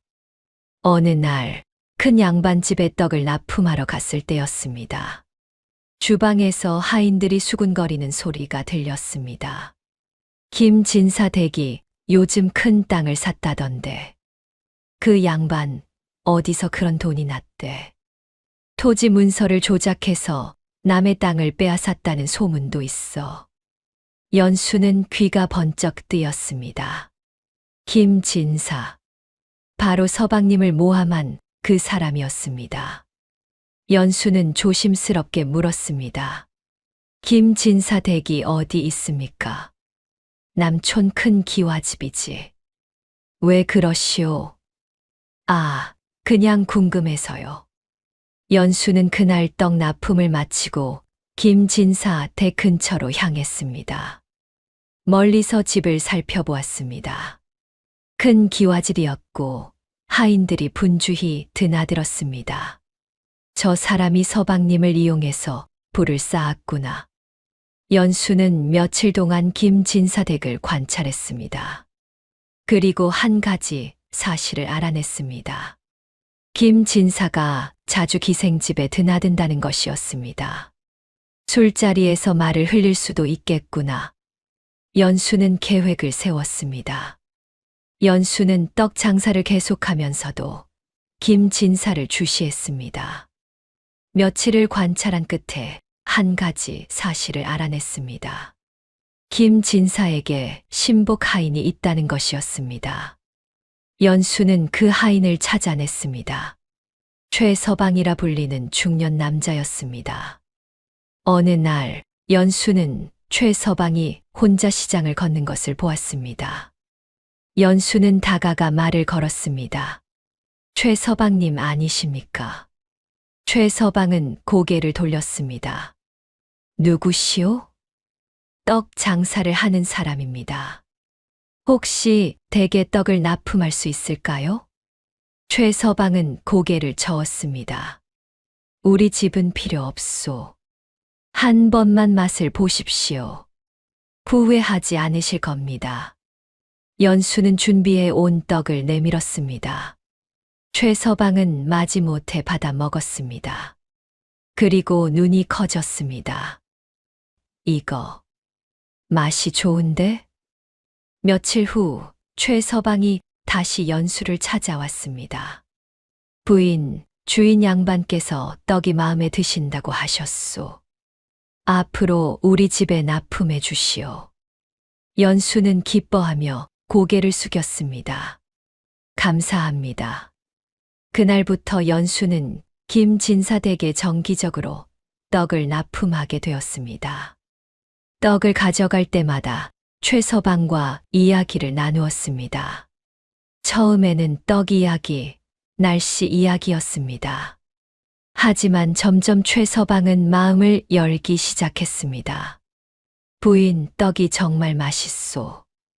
우리 주인 양반도 매번 칭찬하시네. 감사합니다. 최서방님 덕분입니다. 어느 날 연수는 떡을 납품하러 갔다가 최서방의 표정이 어두운 것을 발견했습니다. 최서방님, 무슨 일 있으십니까? 아무것도 아니요. 하지만 최서방의 눈은 붉어 있었습니다. 며칠 후 연수는 우물가에서 다른 하인들이 수군거리는 소리를 들었습니다. 최서방네 아들이 심하게 앓는다던데. 그래, 열병에 걸렸다지. 약을 써야 하는데 돈이 없대. 주인 양반한테 부탁했대. 했지. 근데 냉정하게 거절당했어. 자기 일도 바쁜데 하인 자식까지 신경 쓸 수 없다고. 연수는 가슴이 아팠습니다. 그날 저녁 연수는 박씨 부인에게 말했습니다. 어머님, 최서방의 아들이 병들었다고 합니다. 그렇구나. 불쌍한 일이로구나. 김진사는 도와주지 않았다고 합니다. 박씨 부인은 한숨을 쉬었습니다. 그 양반은 돈밖에 모르는 사람이로구나. 연수는 깊이 생각했습니다. 다음 날 연수는 떡을 들고 최서방을 찾아갔습니다. 최서방님, 이 떡 좀 드십시오. 부인 고맙소. 그런데 아드님이 편찮으시다던데요. 최서방은 눈시울이 붉어졌습니다. 예. 열병에 걸렸습니다. 약을 써야 하는데 얼마나 필요하십니까? 10냥이면 될 텐데 제게는 그런 돈이 없습니다.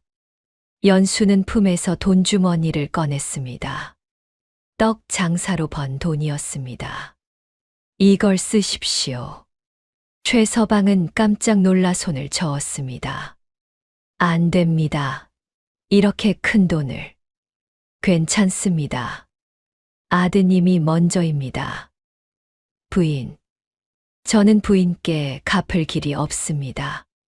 갚으실 필요 없습니다. 그냥 아드님을 살리십시오. 최서방은 눈물을 흘리며 돈을 받았습니다.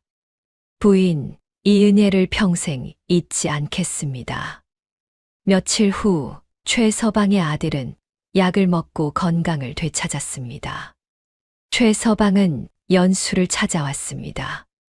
눈에는 눈물이 가득했습니다. 부인, 정말 감사합니다. 부인이 아니었다면 제 아들은 죽었을 겁니다. 다행입니다. 아드님이 나으셨다니. 최서방은 깊이 절을 올렸습니다. 부인, 제가 할 수 있는 일이 있다면 무엇이든 말씀하십시오. 아닙니다. 그냥 아드님께서 건강하시면 됩니다. 그날 밤 연수는 박 씨 부인과 함께 앉아 있었습니다. 박 씨 부인은 잠시 망설이다가 말했습니다. 연수야, 혹시 최 서방에게 부탁할 수 있지 않을까? 무슨 말씀이십니까? 최 서방은 김 진사의 신복이니 혹시 겸이 사건에 대해 뭔가 알고 있지 않을까? 연수는 가슴이 두근거렸습니다. 그럴 수도 있겠습니다. 물어는 보되 강요하지는 마라.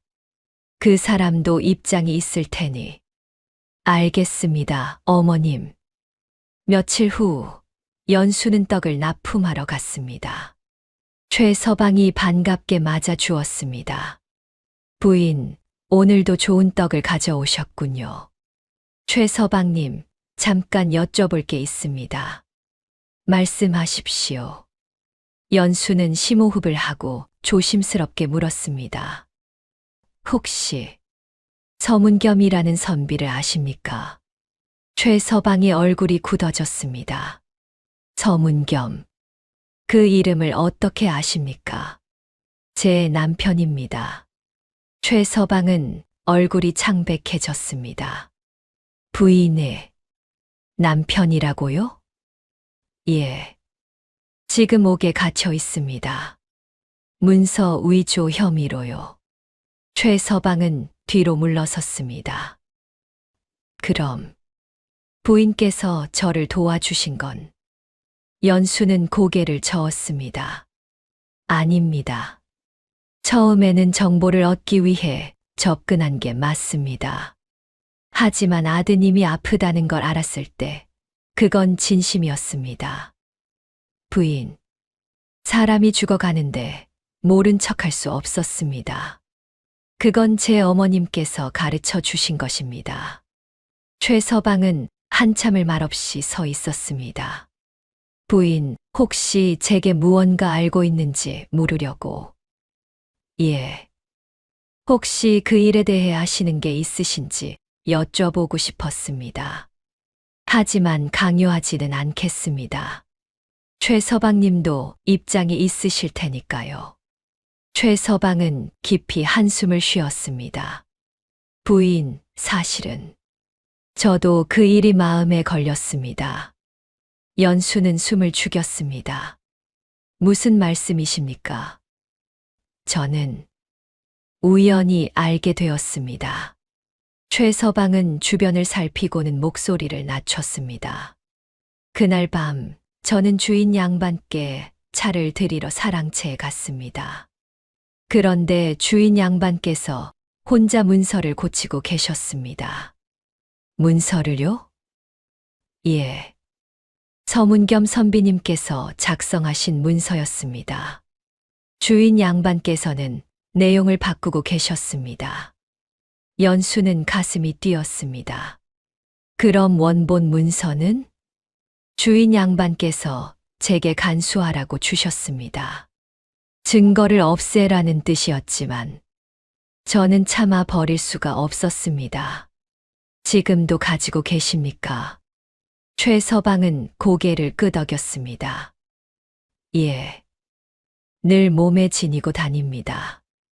언젠가는 이 문서가 쓰일 날이 올 거라고 막연히 생각했습니다. 최 서방님, 부인 사실 저도 양심의 가책을 느꼈습니다. 무고한 사람이 옥에 갇혀 있는데 제가 진실을 알면서도 입을 다물고 있으니까요. 최 서방은 눈물을 흘렸습니다. 하지만 주인을 배신할 수가 없었습니다. 그리고 제 아들도 있었고, 비겁한 변명이지만 저도 살아야 했습니다. 연수는 최 서방의 손을 잡았습니다. 이해합니다. 최 서방님도 어려우셨을 겁니다. 하지만 부인께서 제 아들을 살려주셨습니다. 조건 없이 진심으로 도와주셨습니다. 최 서방은 연수를 똑바로 바라보았습니다. 그때 깨달았습니다. 진짜 사람다운 사람이 누구인지를. 주인 양반은 제 아들이 죽어가는데도 외면했지만 부인께서는 남의 일처럼 여기지 않으셨습니다. 최서방님, 부인 증언하겠습니다. 그리고 원본 문서도 드리겠습니다. 최서방은 품에서 문서를 꺼냈습니다. 이것이 서문겸 선비님께서 처음 작성하신 원본입니다. 연수는 떨리는 손으로 문서를 받았습니다. 정말 괜찮으시겠습니까? 예. 이제야 마음이 편해질 것 같습니다. 그리고 부인께 받은 은혜를 조금이나마 갚을 수 있겠습니다. 연수는 눈물을 흘리며 최서방의 손을 꼭 잡았습니다. 감사합니다. 정말 감사합니다. 며칠 후 재판이 다시 열렸습니다. 재판관 앞에 김진사와 서문겸이 나란히 섰습니다. 연수는 최서방, 박씨 부인과 함께 섰습니다. 재판관이 물었습니다. 재심을 요청했다는데 무슨 증거가 있느냐? 연수가 문서를 내밀었습니다. 이것이 원본 문서입니다. 재판관은 문서를 받아 살펴보았습니다. 그리고 관가에 제출된 위조 문서와 비교했습니다. 내용이 다르구나.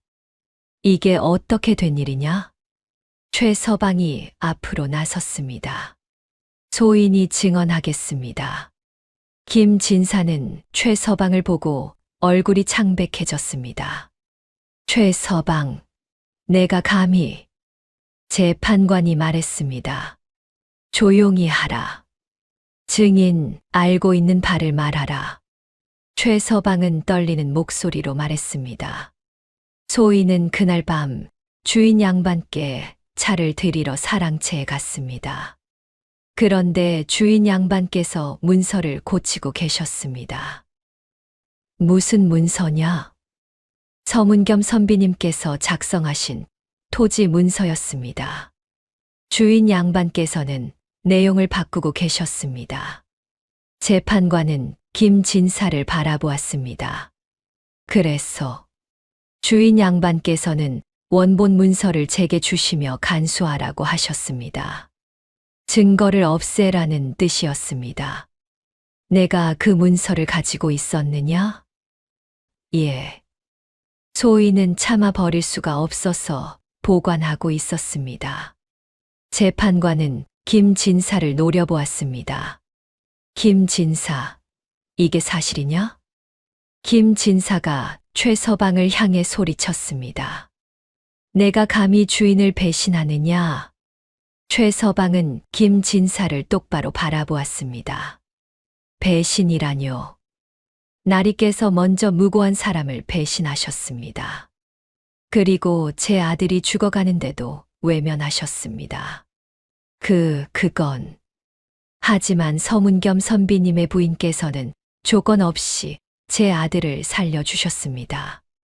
누가 진짜 사람인지 이제 알겠습니다. 재판관은 책상을 쳤습니다. 김진사, 내가 무고한 사람에게 죄를 뒤집어 씌우고 하인의 자식이 죽어가는데도 외면했구나. 재판관님, 용서할 수 없다. 서문겸은 무죄다.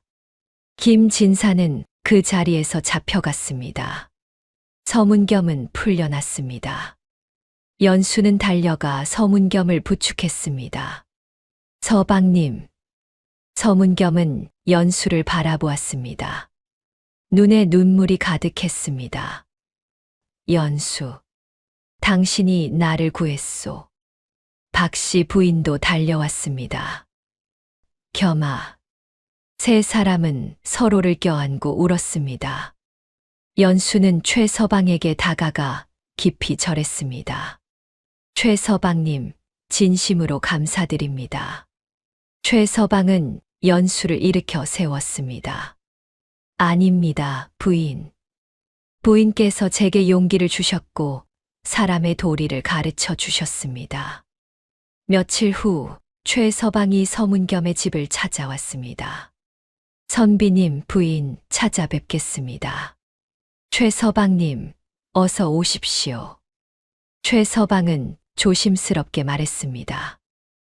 저는 김진사 댁에서 나왔습니다.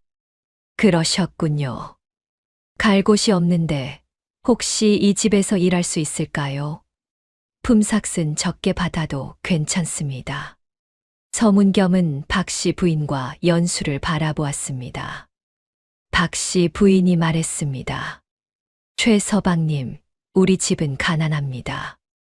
넉넉한 품삯을 드릴 수 없습니다. 괜찮습니다. 그저 일할 곳만 있으면 됩니다. 연수가 말했습니다. 최서방님, 저희 집에서 함께 지내시지요. 가족처럼요. 최서방은 눈물을 흘렸습니다. 감사합니다. 그날부터 최서방은 서문겸의 집에서 일하게 되었습니다. 집안일을 돕고 연수의 떡 장사도 도왔습니다. 작은 집이었으나 이제는 4명의 가족이 되었습니다. 동네 사람들은 말했습니다. 서선비댁이 복을 받았어. 떡 장사도 잘 되고 일손도 생기고 역시 사람을 귀하게 여기니 하늘이 돕는구나. 그날 밤 4사람은 함께 저녁을 먹었습니다. 서문겸이 말했습니다. 연수, 당신 덕분에 우리 집이 이렇게 되었소. 박씨 부인도 고개를 끄덕였습니다. 그날 내가 연수를 구한 게 아니라 연수가 우리를 구한 거였구나. 덩굴째 굴러온 복덩이였어. 연수는 눈물을 흘렸습니다. 아닙니다. 어머님께서 사람을 대하는 법을 가르쳐 주셨습니다. 최서방도 말했습니다. 저도 이 집 덕분에 사람다운 삶을 찾았습니다. 밤은 깊어갔으나 집안은 따뜻했습니다. 작은 집이었으나 사랑이 가득했습니다. 서문겸이 돌아온 후 동네 분위기가 달라졌습니다. 예전에 연수를 비웃던 사람들이 이제는 존경의 눈빛으로 바라보았습니다. 우물가에서 한 안악이 다가왔습니다. 부인, 저번에는 제가 실례를 많이 했습니다. 연수는 빙그레 웃었습니다. 괜찮습니다. 다 지나간 일입니다. 그날부터 동네 사람들이 하나둘 연수의 떡을 사러 왔습니다. 연수의 떡 장사는 더욱 번창했습니다. 계절이 바뀌었습니다. 가을이 되자 서문겸은 다시 과거 공부에 매진했습니다.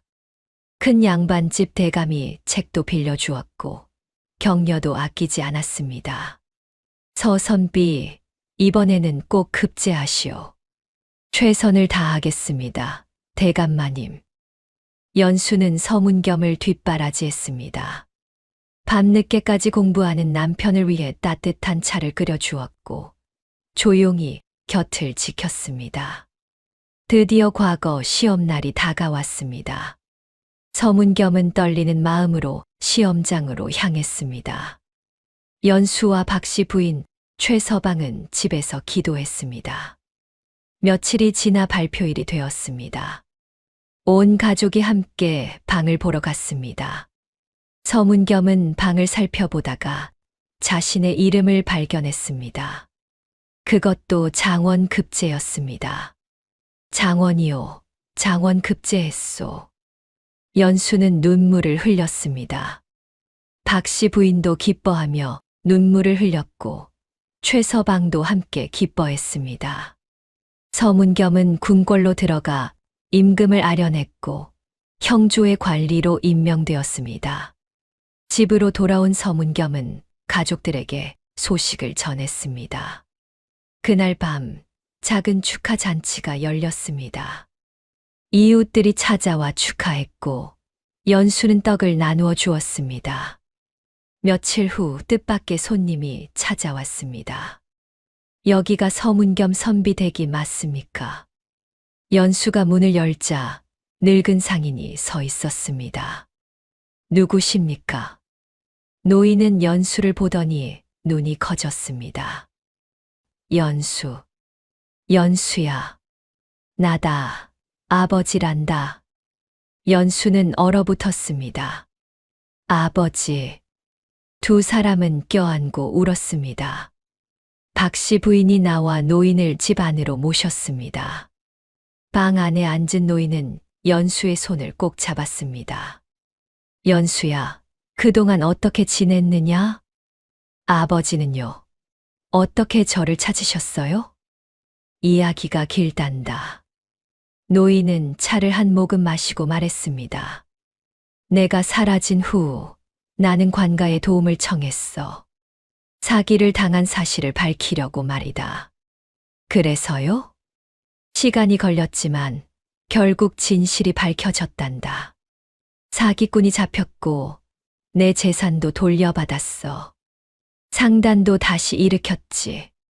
노인은 연수를 바라보았습니다.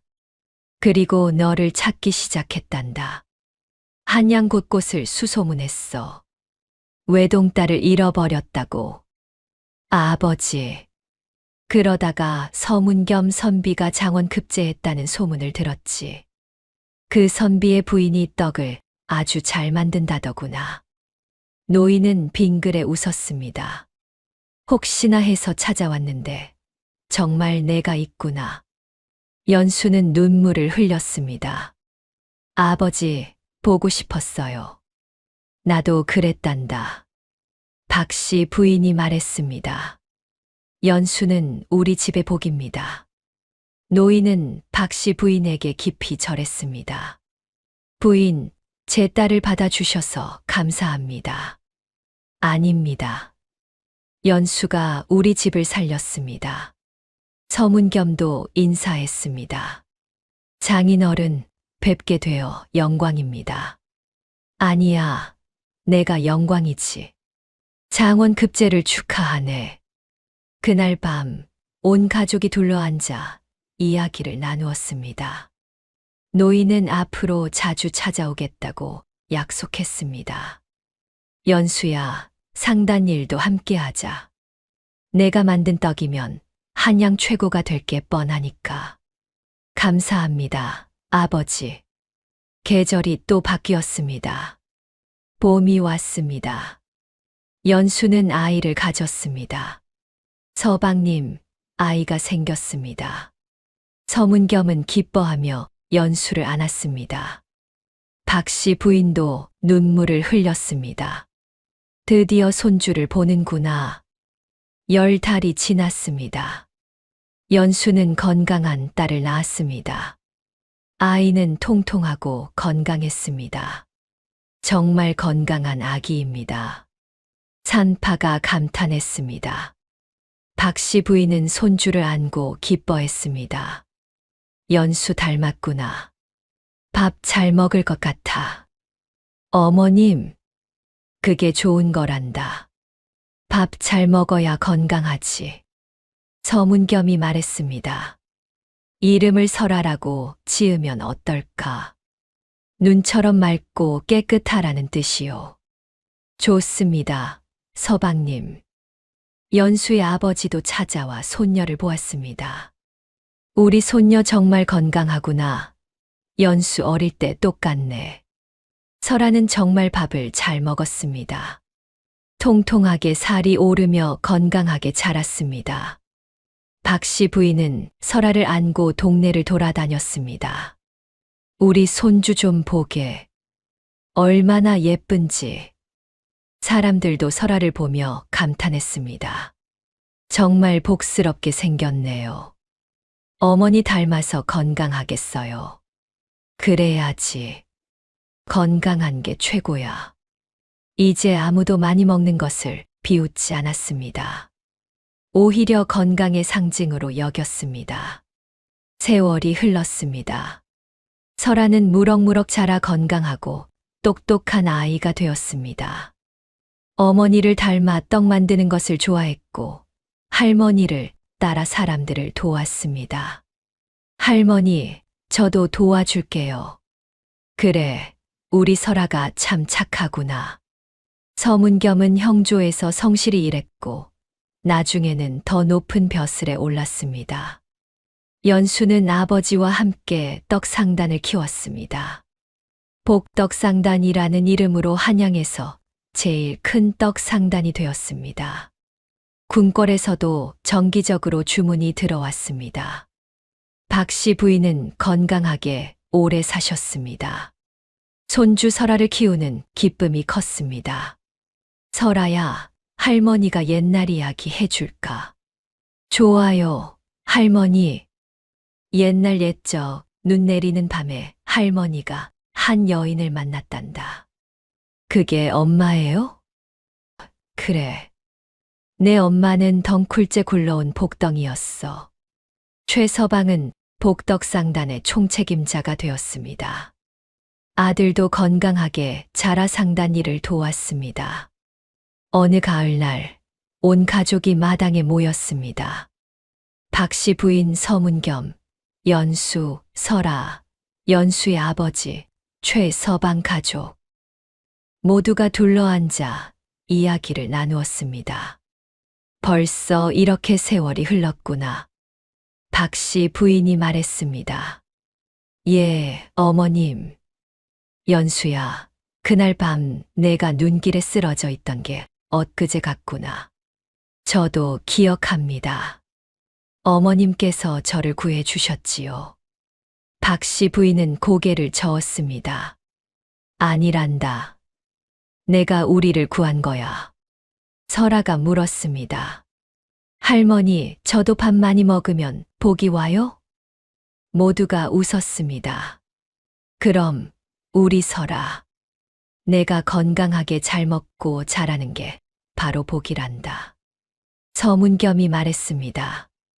연수, 당신은 정말 덩굴째 굴러온 복이었소. 연수의 아버지도 말했습니다. 나는 딸을 잃었다고 생각했습니다. 하지만 하늘이 딸을 좋은 곳으로 보내주셨구나. 최서방도 고개를 끄덕였습니다. 저도 이 집 덕분에 새 삶을 얻었습니다. 연수는 모두를 바라보았습니다. 저야말로 복을 받았습니다.